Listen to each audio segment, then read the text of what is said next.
here. Probably going to go to 1, 2, or maybe 3 areas. As you can see outside, weather's beautiful right now for my friends back east. It's in the middle to high 80s right now, and it's quite nice. Going to be headed out to a few different spots. We have had some rains, and I'm going to be doing dry washing. So the first place I'm going to go, there's a chance that it might be too wet to dry wash. I'm also going to be doing some metal detecting along the way. If I find some good areas, and I'll include those, I'll include some of my finds as I go along. Definitely going to be doing some dry washing, whether it's at the first spot or the second, maybe even the third.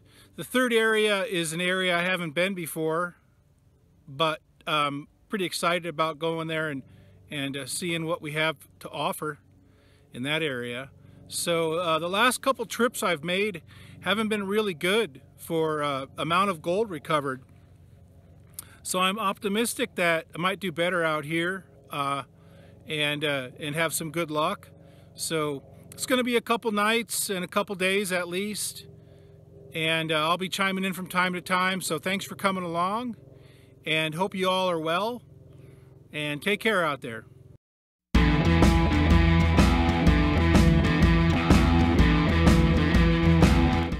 Well, day 2 here. Yesterday, the first area I went to try out was wet. So 1 or 2 inches down. It was wet. It was wet. So couldn't dry wash there.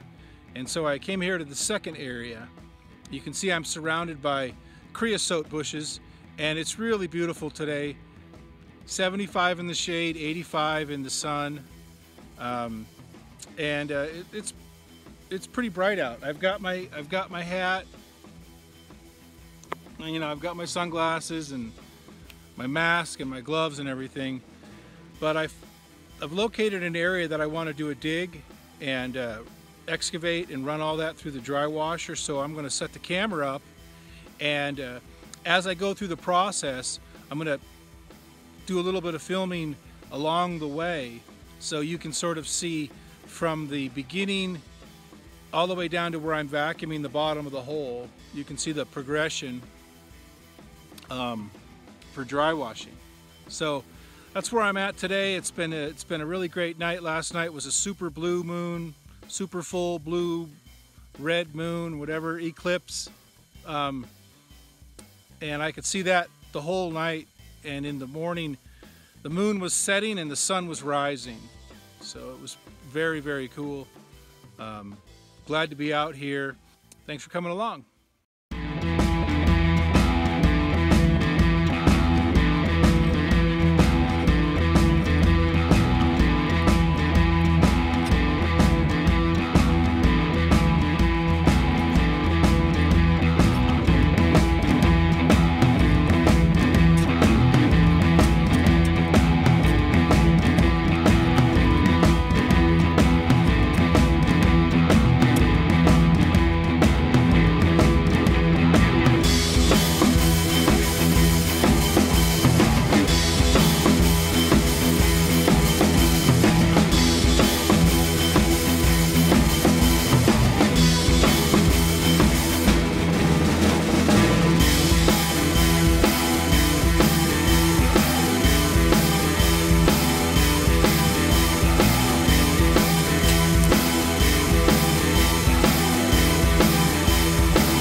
right, now I wanted to mention that the next step is to vacuum. And this is a decomposing bedrock. So it's all full of cracks and broken up rock. And so that's where that little rake comes in handy. This little detail rake. Because I can rake up those rocks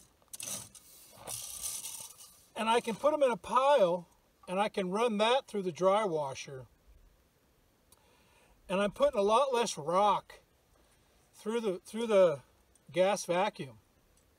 That's one real big advantage. My detector is great for gold, but you've got to be right on it. It can't be deep. If it's big gold, no problem. But the small gold that I usually find is pretty small. You know, I'm talking about maybe a big grain of rice, maybe half the size of a green pea, something maybe about a third of a gram. That's the biggest gold I've ever found with my machine, and I've always found it this way, where I remove the overburden and I get down to virgin ground. If there's any metal in there, there's a good chance it's what you're looking for. So also, a thing that'll cause some trouble for the detectorist are the little hot rocks. So there's little iron stones that kind of make the detector go a little bit haywire. So, but this is the only way I've ever found gold with my detector, was by removing the overburden, running that all through the dry washer, getting down to this virgin hard pack, and detecting it. I found a few like, I believe I found 3 or maybe 4 pieces that way, and it was really fun doing that. But you can see I detected this. I didn't see anything that was detectable, but the next step would be to get the gas vacuum going in combination with the rake, probably a crevice tool, and you know, I've got a screwdriver over here, because as I expose this bedrock, this hard pack, there's going to be little undulations and pockets and cracks and places where roots go in and that kind of thing. So I'm not going to do that until later, maybe tonight, perhaps tomorrow. Tonight I'm going to, or this afternoon and this evening, after I take a break, I'm going to do this part here over to here. After I run that through the dry washer and I get all the way down to hard pack of the whole thing, that's when I'll rake and vacuum. And once I vacuum it up, then we just add that to the hopper in the dry washer. One other thing I wanted to mention at this point was that you probably saw me pull out some roots. And one of the things I've learned, whether you're prospecting in the mountains, along a river, or out in the desert like this, you can trust in those roots. The roots usually, I mean, there's some exclusions, but the roots usually ride right on the hard pack or right on the bedrock. So a lot of people are discouraged when they find the roots, or when they start getting into the roots. But don't be discouraged, because those roots are telling you that you're almost at the bottom, or that you're right on the bottom. So that's one of the things I've learned about the roots and about detecting for small gold in an area like this. So anyway, that's the update for right now. I'm going to make something to eat and probably make some coffee and relax for a little while. After the sun goes down, I'm going to work and get this other area finished up and tomorrow I'll be going over to the third area I was telling you about, the third location. My guess right now is that what I did so far today is probably a little more than half a yard. So I'll probably have about another half a yard here. I'll probably have about a yard, maybe a yard and a quarter, or a yard and a half if I'm real generous. But I'm going to bring those concentrates home, and I'm going to go through those back at the house. And most likely tomorrow I'm going to take a tour over to that third area and spend some time there. I'll do some panning there before after I do my first run or my second run. So anyway, that's all for now.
gas vacuum. I just can't tell you how handy these things are. They're a tough machine. I mean, you know, you think about coming out to an area like this or really anywhere and digging a hole down to hard pack or bedrock and then proceed to vacuum it. You know, I mean, it's a tough job. And this is a Toro brand that we made into a gas vacuum. You can buy these pre-made. You can look on the internet and you can find instructions on how to make your own kit. This is a 5-gallon bucket from a chlorine tablets, thanks to my brother-in-law.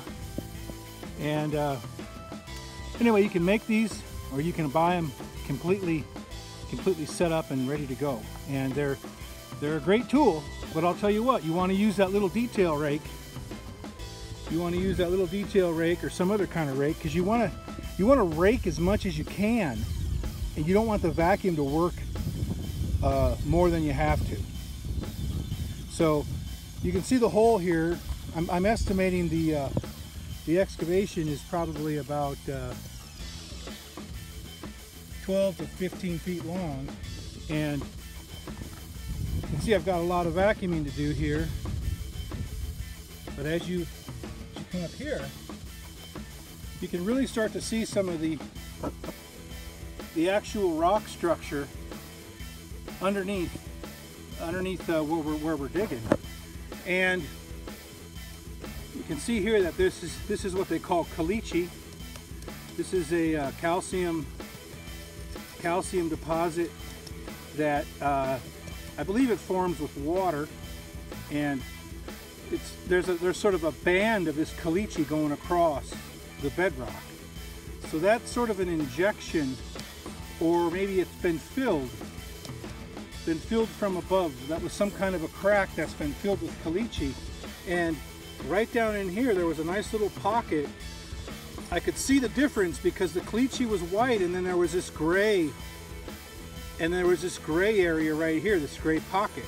So I dug down in there, and as you can see, I can get down in there a little bit more. That's the kind of thing that I really want to get every little bit out of that. That's a virgin pocket from, you know, I don't know, 250 million years ago.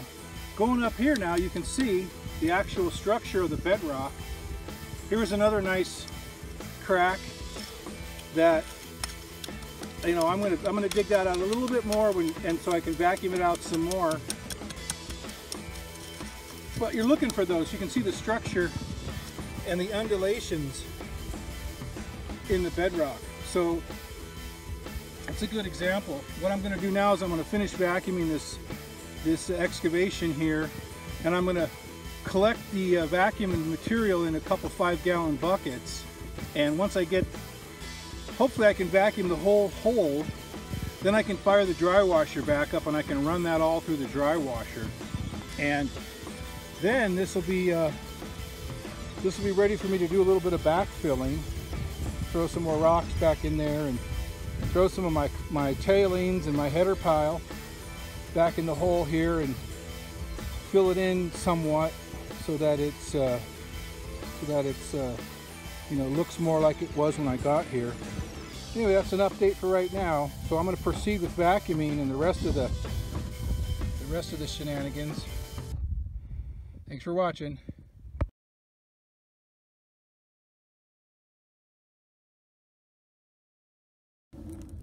All right, so there you go. I spent all that time digging, breaking it up, raking it,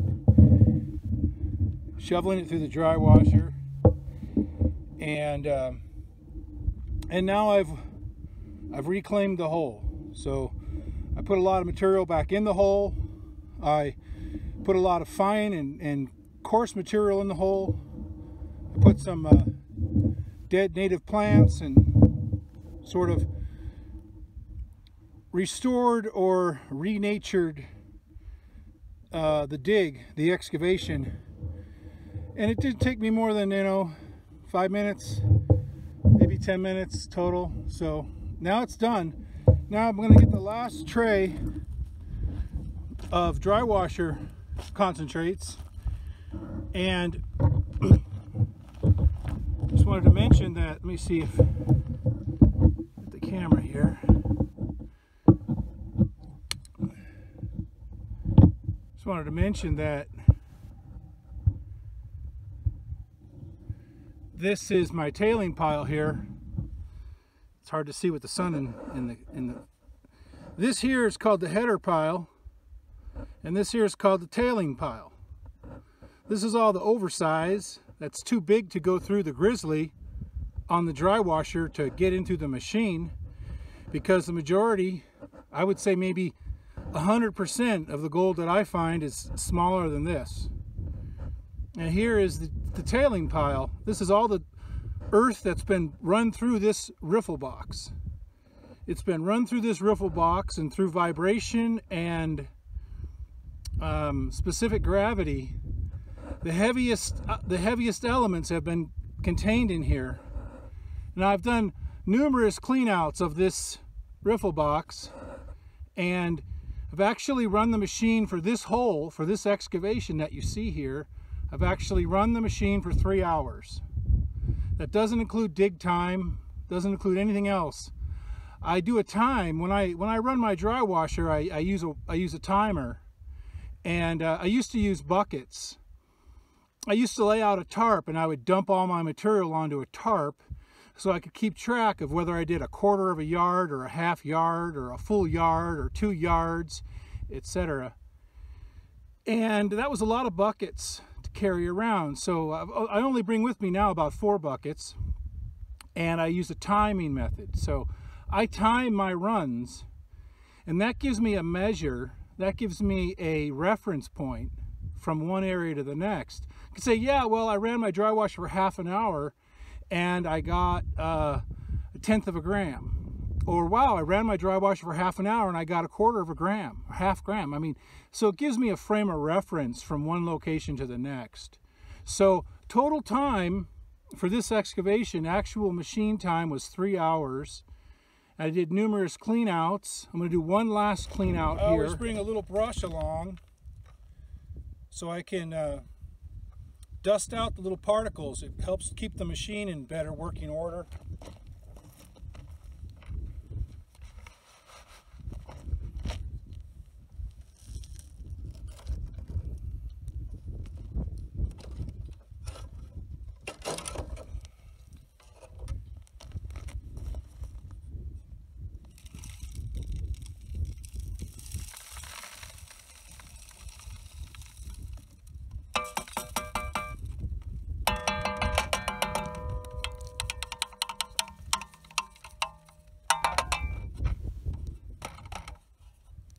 Get like debris and plant material and stuff on your screen here, so the brush comes in handy also here to keep that screen from clogging up.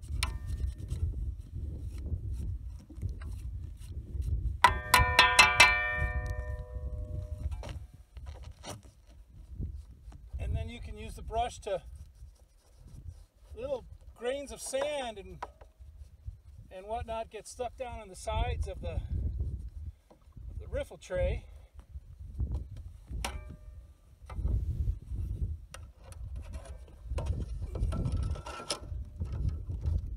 Now I'm estimating this is 1.5 yards that I've gone through here. Might be 1 yard, I'm not sure.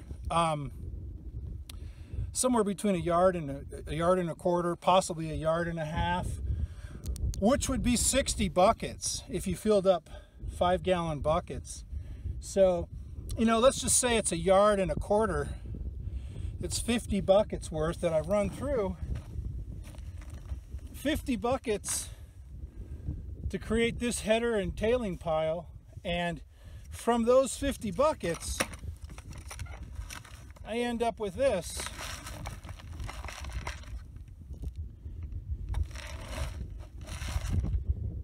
It's all the heavies. So let's see. I end up with this here. So that's what I leave the scene here with. Those are the concentrates from the dry washer. And all the rest of the material stays here on the site. I'm only bringing the heavies home. I'm going to take these home. I'm going to process them at home so I can do another dig. I'm going to do one more dig here at this location, probably 1 hour, 1.5 hours, 2 hours. I'm not going to film any of that. I'm just going to get it done. Do one more dig while I'm here at a different spot. I've sampled that spot before. I've sampled this spot before, so that's why I didn't have to sample this time. Previous trip I sampled here, I sampled this other area. So I'm going to do one more run while I'm here, and then I'm going to pack up and move to another location. Okay, that's all for now.